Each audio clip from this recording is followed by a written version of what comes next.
سلام به همه. من مارینا هستم و این اولین ویدیوی کانال از مرز تا امیده.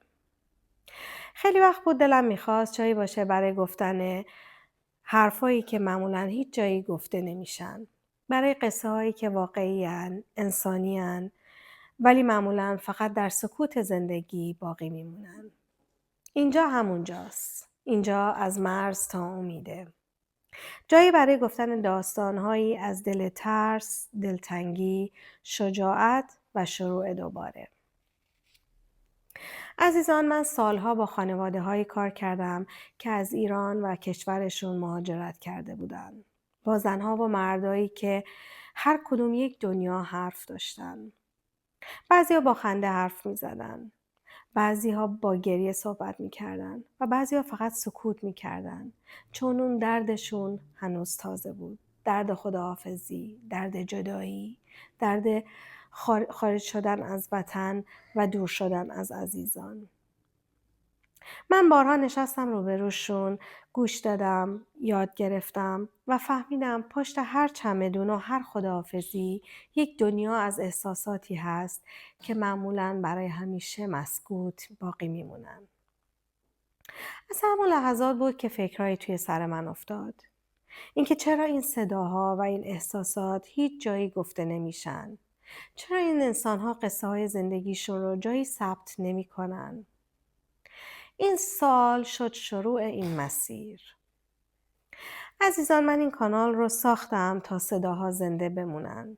تا هر کسی که روزی از یک مرزی گذشت، چه مرز خاک، چه مرز دل و چه مرز درد، جایی باشه که بتونه حرفش رو بزنه و بدونه که تنها نیست. مهاجرت برای من فقط جابجایی نیست. مهاجرت یه عبوره. از یه زندگی به زندگی دیگه، از گذشته به آینده و از ناامیدی به امید. و منی که به شدت باور دارم که پایان هر سختی همیشه نوری هست. شاید دور، شاید کمرنگ، ولی همیشه هست. اسم کانال رو گذاشتم از مرز تا امید، چون واقعا این مسیر فقط یک عبور فیزیکی از مرز خاکی نیست. یه سفر درونیه. از دل تاریکی به روشنایی، از ترس به شجاعت و از دلتنگی به ایمان. اینجا ما قراره درباره آدم‌هایی صحبت کنیم که دوباره از صفر شروع کردن، ولی هنوز با لبخند جلو میرن.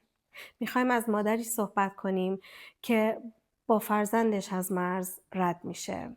میخوایم از اون مردی صحبت بکنیم که با دستان خالی زندگی رو دوباره از صفر شروع کرد. و از دختری که هنوز با صدای مادرش از اون ور خط تلفن شبها اشک میریزه. از همه اونهایی که قهرمان زندگی خودشونن. با اینکه ممکنه خیلی ها اصلا اسمشون رو هم ندونن. من مارینام، یک شنونده، یک روایتگر، کسی که فقط میخواد صداها رو بشنوه، بفهمه و با عشق بازگو کنه. توی از مرز تا امید ما سیاست و قضاوت نداریم. اینجا فقط انسانه و احساس. چون من معتقدم گاهی فقط یک جمله و یک صدای واقعی میتونه امید خیلیا رو دوباره برگردونه. اگر شما هم مهاجرت کردید و یا کسی رو میشناسید که مسیر خیلی سختی رو پشت سر گذاشته، بدونید که اینجا قراره خیلی دوستانه و صمیمانه دور هم جمع بشیم و یک گوش امنی باشیم برای صدای شما. شما میتونید سرگذشت خودتون رو از طریق وایس در تلگرام که آیدی اون رو زیرنویس خواهیم کرد و همچنین در توضیحات این کانال خواهد بود برای من بفرستید. من به اون گوش میدم، اون رو به یک روایت تبدیل میکنم و با عشق بازگو خواهم کرد. ما اینجا به درخواست شما عزیزان و برای حفظ امنیت و آرامش شما از نام‌های مستعار و لوکیشن‌های تغییر یافته هم استفاده خواهیم کرد.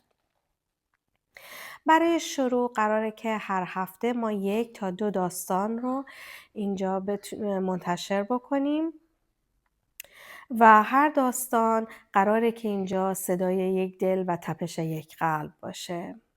اگر این مسیر و این سرگذشت‌ها براتون معنایی دارن برای حمایت، لطفاً کانال ما رو سابسکرایب کنید و زنگوله اطلاع رسانی رو هم فعال بفرمایید تا از ویدیوهای بعدی ما جا نمونید. بیایید کمک کنیم که این صداها بلندتر شنیده بشن. از مرز تا امید، صدای انسانیت، صبر و شروع دوباره. شما رو تا برنامه بعدی ما که اولین داستان واقعی مهاجرت خواهد بود به خدای بزرگ میسپارم. خدا یار و نگهدارتون.